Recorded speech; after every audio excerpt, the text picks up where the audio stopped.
खबर शामिल करेंगे कोट अद्दू से। थाना सनामा पुलिस की जराइम पेशा अनासर के खिलाफ कार्रवाई जारी।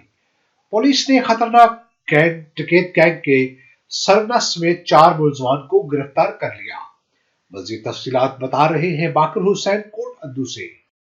जी बिल्कुल, कोटादू पुलिस की बड़ी कार्रवाई। कोटादू थाना सिनामा पुलिस की जराइम पेशा नासिर के खिलाफ कार्रवाई।